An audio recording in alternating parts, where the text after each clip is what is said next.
My pain lately has been, emotional pain from some things that's going on with my family.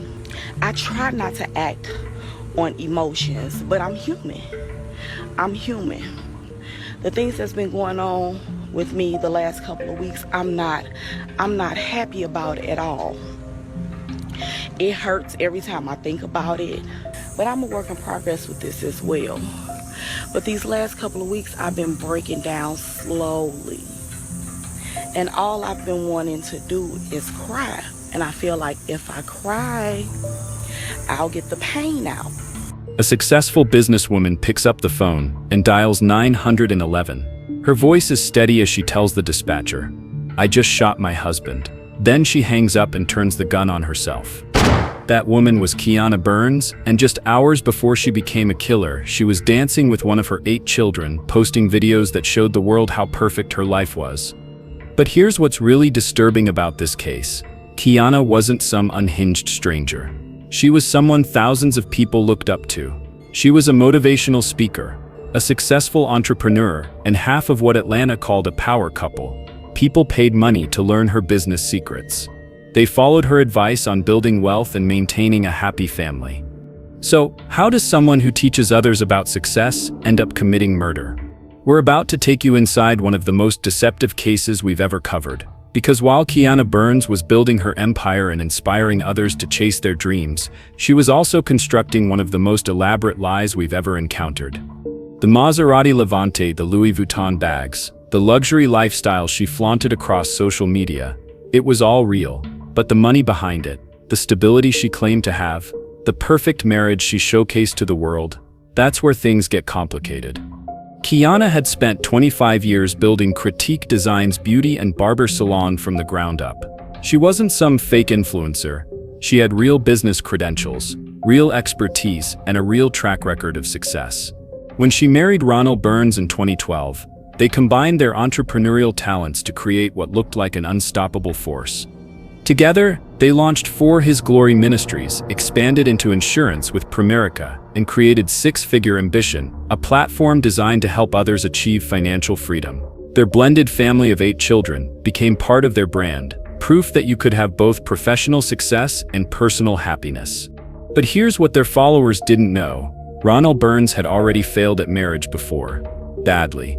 He'd appeared on divorce court 8 years earlier, where he and his first wife accused each other of infidelity and financial destruction. Even more shocking, he later admitted in a YouTube video that he had considered divorcing Keianna too, saying they had decided they were going to get a divorce and were done with each other. Yet there they were, 6 months before the murder, making the biggest decision of their business careers, relocating their entire operation from St. Louis to Atlanta. On the surface, it looked brilliant.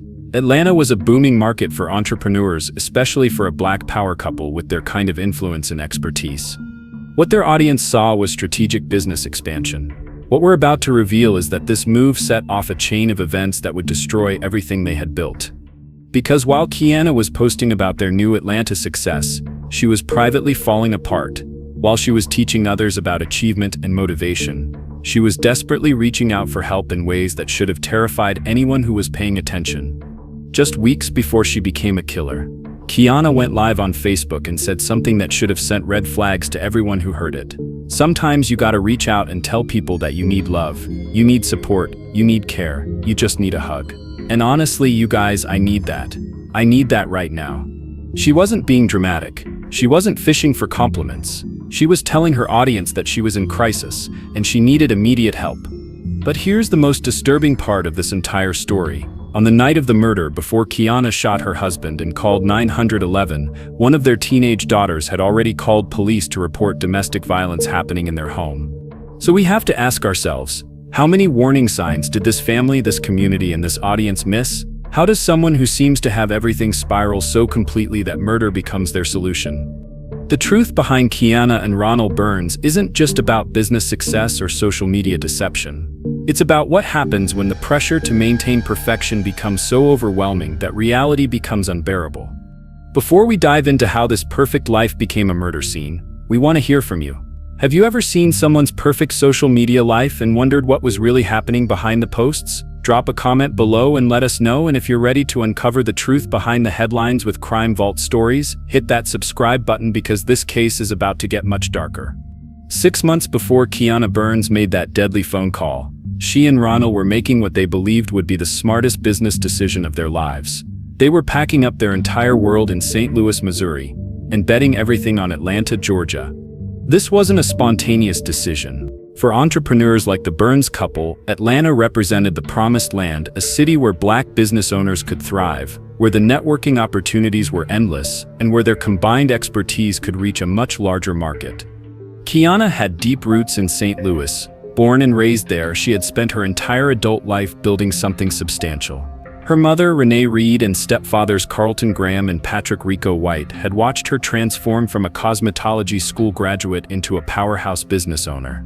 Critique Design's beauty and barber salon wasn't just a business, it was her legacy, her proof that she could take a skill and turn it into an empire. For nearly a quarter century, Keianna had been the queen of her domain in St. Louis. She knew every supplier, every competitor, every potential client. Her salon had become a community hub where women came not just for beauty services but for advice, support, and inspiration. She had built relationships that took decades to develop, trust that couldn't be manufactured overnight. But Atlanta was calling, and the opportunities seemed too good to ignore. The city had become a magnet for ambitious Black entrepreneurs.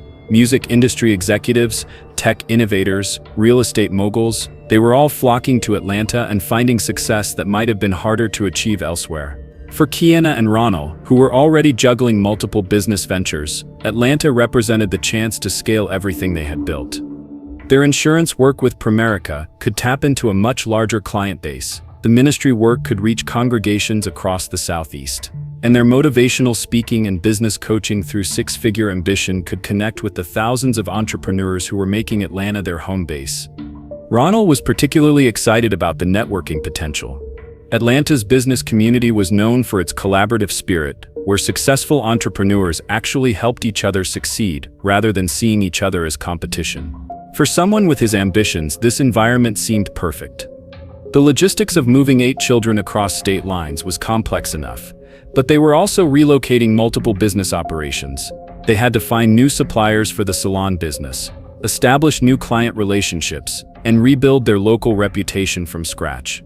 Every contact they had cultivated in St. Louis would need to be replaced with new connections in Atlanta. But the potential rewards seemed worth the risk. Atlanta's beauty industry was booming, and there was room for a skilled entrepreneur like Keianna to carve out a significant market share. The cost of living was reasonable compared to other major metropolitan areas, and the business-friendly environment meant they could expand their operations more easily. The couple had done their research. They knew which neighborhoods offered the best opportunities for their target market. They understood the local competition and believed they could offer something unique to Atlanta consumers. Their combined experience and proven track record gave them confidence that they could replicate their St. Louis success on a larger scale. What they perhaps didn't fully anticipate was the emotional toll of starting over. Leaving St. Louis meant leaving behind more than just business contacts. Keianna was walking away from the support network that had sustained her through decades of challenges. Her extended family, her closest friends, the community leaders who knew and respected her work, all of that would be reduced to phone calls and occasional visits. For someone who had always been deeply connected to her community, this isolation would prove more difficult than any business challenge she had faced.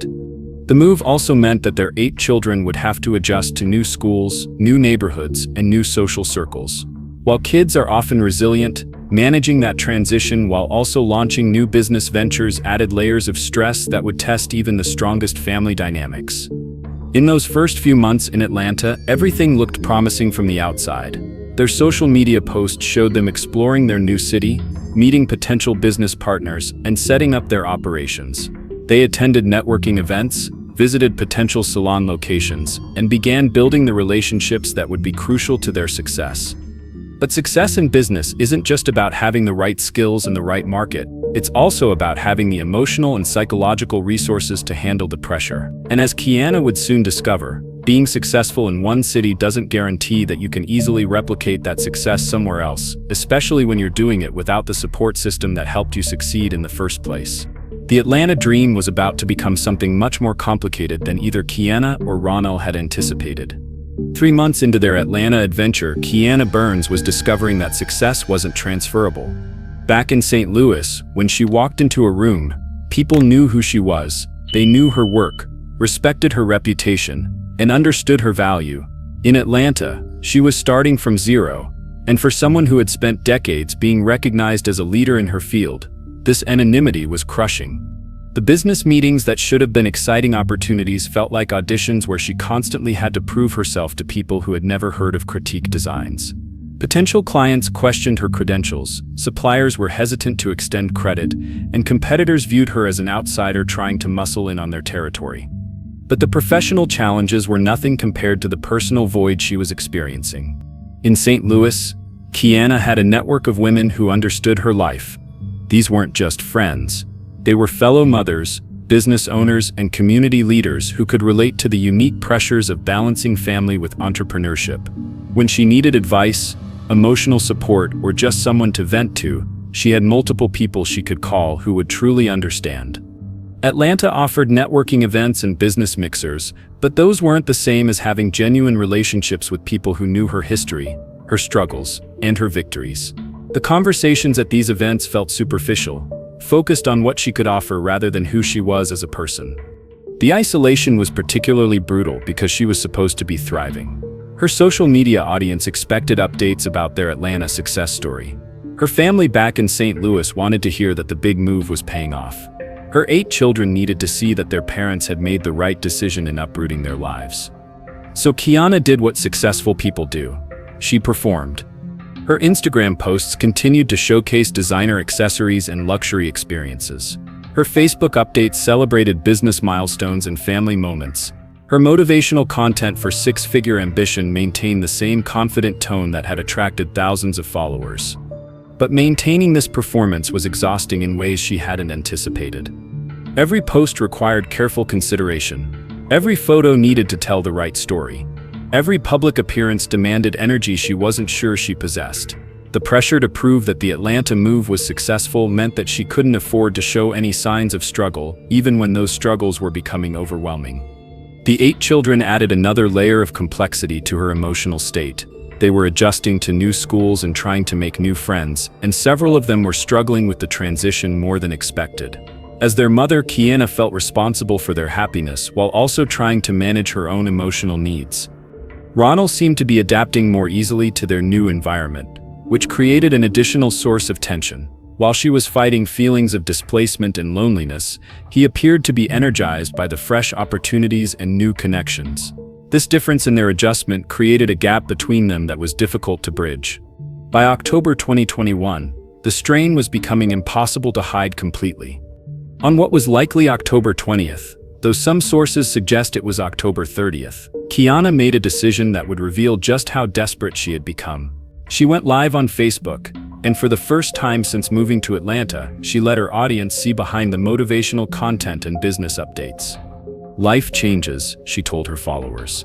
And her voice carried a weight that her usual content never contained. She spoke about experiencing gloomy days and admitted that she was struggling in ways that her successful exterior didn't reflect. But the most revealing moment came when she made a direct plea to her audience. Sometimes you gotta reach out and tell people that you need love, you need support, you need care, you just need a hug. And honestly, you guys, I need that. I need that right now.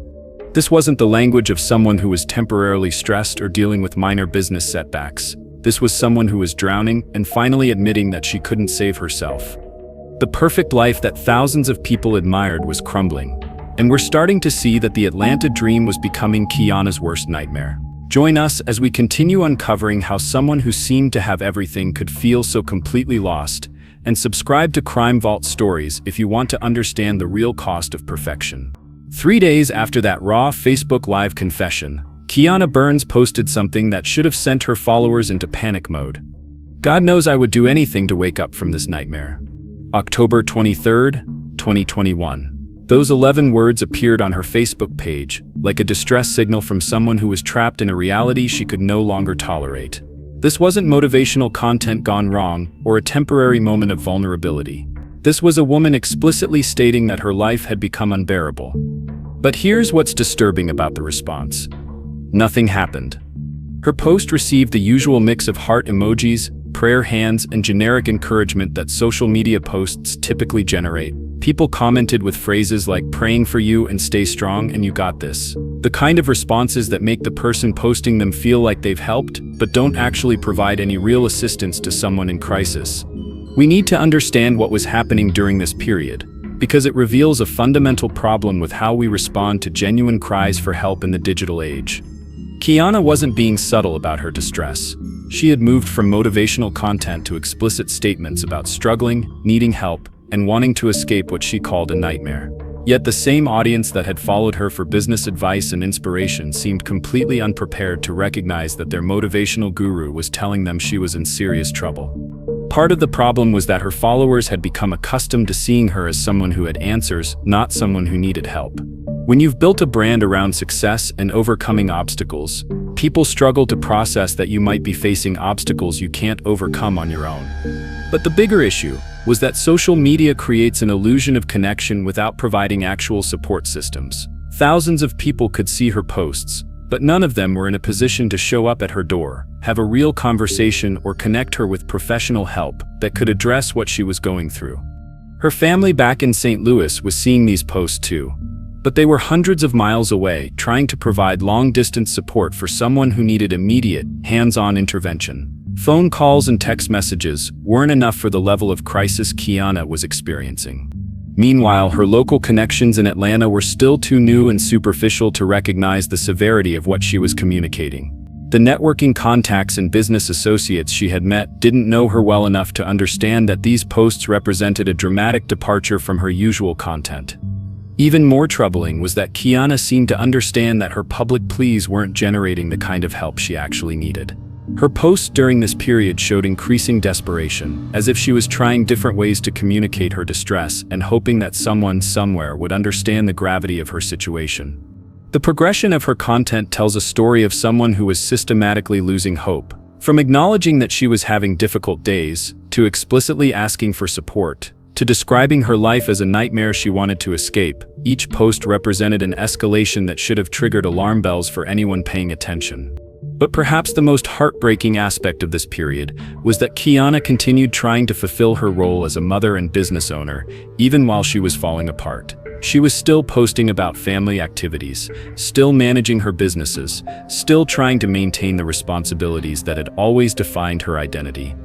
This is where the story takes on an almost surreal quality. Because just hours before everything would change forever, Keianna posted a video that looked like pure joy. She was dancing and singing with one of her children, appearing playful and engaged in a way that seemed to contradict everything she had been expressing about her mental state. That final video creates one of the most disturbing contrasts we've ever encountered in a true crime case. How does someone go from dancing with their child to committing murder in the span of a few hours? How does a mother who appears to be enjoying a moment of happiness with her family become someone who destroys that family forever? The answer to those questions lies in understanding that the human mind can break in ways that aren't always visible from the outside, even when someone is desperately trying to tell us they're breaking. While Keianna was publicly begging for help on social media, a much more dangerous situation was developing behind closed doors. Because what her followers didn't know was that her marriage to Ronnell was quietly imploding. The details of Ronnell's first marriage reveal a pattern that should have been a warning sign for anyone paying attention. During his divorce court appearance years earlier, both he and his first wife had painted a picture of a relationship destroyed by mutual accusations of infidelity and financial irresponsibility. She claimed he had damaged her credit. He accused her of cheating. Both of them seemed more interested in winning the argument than saving the relationship. But here's what makes his relationship history even more concerning: the way he talked about conflict resolution. In that same YouTube video where he admitted to nearly divorcing Keianna, he described their marital problems with an almost casual detachment, as if relationship crises were just business problems that could be solved with the right strategy. "We decided we was going to get a divorce, that we didn't want to be with each other no more. We were just done with each other," he had said, describing what should have been one of the most emotionally devastating periods of their marriage, like he was discussing a failed business partnership. That kind of emotional distance might work in business negotiations, but it's toxic in intimate relationships, especially when one partner is experiencing the kind of psychological crisis that Keianna was going through. While she was posting about needing love, support, and understanding, Ronnell seemed to be operating from a completely different emotional framework. Friends and family who knew them both would later describe him as someone who approached problems with logic rather than empathy, which meant that Keianna's increasing emotional needs weren't being met at home either. The stress of the Atlanta move had affected their relationship in ways that weren't visible to their social media audience. The financial pressure of establishing new businesses while maintaining their luxury lifestyle was creating tension that neither of them wanted to acknowledge publicly. The responsibility of managing 8 children while trying to build their brand was overwhelming both of them, but they were coping with that stress in completely different ways. Keianna was internalizing the pressure and becoming increasingly desperate for emotional connection. Ronnell was focusing on business solutions and becoming increasingly frustrated with what he saw as emotional instability that was interfering with their professional goals. This fundamental disconnect in how they process stress was creating a volatile dynamic that their closest family members were starting to notice. The 8 children in their blended household were witnessing arguments that were becoming more frequent and more intense. The older kids, particularly the teenagers, were seeing their parents' relationship deteriorate in ways that were frightening and confusing. By November 2021, the situation had reached a breaking point that none of their social media followers could have predicted based on their public content. On the evening of November 6th, something happened in that Sandy Springs home that shattered whatever remained of their family stability. The details of that domestic incident are limited, but we know that it was serious enough for one of their teenage daughters to call 911 from outside the house. Think about what that means for a moment. A teenage girl was so frightened by what was happening between her parents that she felt the need to call the police for help. This wasn't a minor disagreement or a typical family argument. This was something that made a child fear for someone's safety. The fact that she called from outside the house suggests that she either left the home because she was scared or she was told to leave by one of her parents who recognized that the situation was escalating beyond their control. Police records show no previous reports of domestic violence at their address, which means that whatever was happening that night represented either a new level of conflict or the first time their private struggles had become violent enough to require outside intervention. But here's the most devastating part of this timeline: that domestic violence call happened on the same night that Keianna would pick up the phone to make a very different kind of 911 call. The progression from their daughter calling police about domestic violence to Keianna calling police to report that she had shot her husband suggests that whatever happened during that domestic incident was the final trigger that pushed an already unstable situation into absolute catastrophe. The perfect marriage that thousands of people had admired was about to become a crime scene, and we're finally going to understand how a family emergency became a murder case. What happened in the hours between their daughter's emergency call and Keianna's confession to police remains a mystery that died with both parents. We know that when officers arrived at the Sandy Springs home on Valley Hall Drive just before 9 p.m., they found Ronnell Burns already deceased and Keianna still clinging to life. Despite immediate medical intervention, she died from her self-inflicted wound, taking with her any explanation for how a domestic dispute had escalated into double homicide. The 8 children, who had been the centerpiece of their family brand, were now orphans, scattered among relatives who were trying to process an incomprehensible tragedy. These kids, ranging from teenagers to young children, had to grapple with losing both parents in a single night of violence that none of them could have predicted or prevented. The community response revealed just how complete their deception had been. Neighbors described the family as quiet and successful, exactly the kind of people you'd want living in your upscale subdivision. Business associates expressed shock that the motivational couple they knew could have been harboring such devastating personal problems. But perhaps the most telling reaction came from their social media followers. Thousands of people who had been receiving inspiration and business advice from the Burns couple suddenly realized they had been following someone who was actively planning murder while posting about success and family values. The investigation that followed painted a picture that contradicted everything their public image had suggested. While authorities haven't released specific details about their financial situation, the stress patterns we've examined suggest that maintaining their luxury lifestyle while establishing new businesses in Atlanta had created pressures that neither of them was prepared to handle. The case officially closed with the murder-suicide ruling, leaving no trials, no detailed investigations, and no comprehensive explanation for how two successful entrepreneurs became perpetrator and victim in their own home. What we're left with is a cautionary tale about the distance between public success and private reality. Keianna Burns had everything that social media culture tells us should make a person happy. Business success, financial resources, a large family, and thousands of admirers. Yet none of that prevented her from reaching a point where murder seemed like her only option. The tragedy of this case isn't just that two people died. It's that someone was sending clear distress signals for weeks, and nobody in her circle was equipped to provide the kind of intervention that might have prevented this outcome. As we wrap up this investigation, we want you to think about the people in your own life who might be struggling behind their successful exteriors. Have you checked on that friend who always seems to have it together? Have you really listened to what people are saying when they talk about their stress and struggles? The Burns family's story reminds us that success isn't protection against mental health crises, and that sometimes the people who seem strongest are the ones who need help the most. If this case has made you think differently about recognizing when someone needs support, let us know in the comments and subscribe to Crime Vault Stories for more investigations that reveal the truth behind the headlines.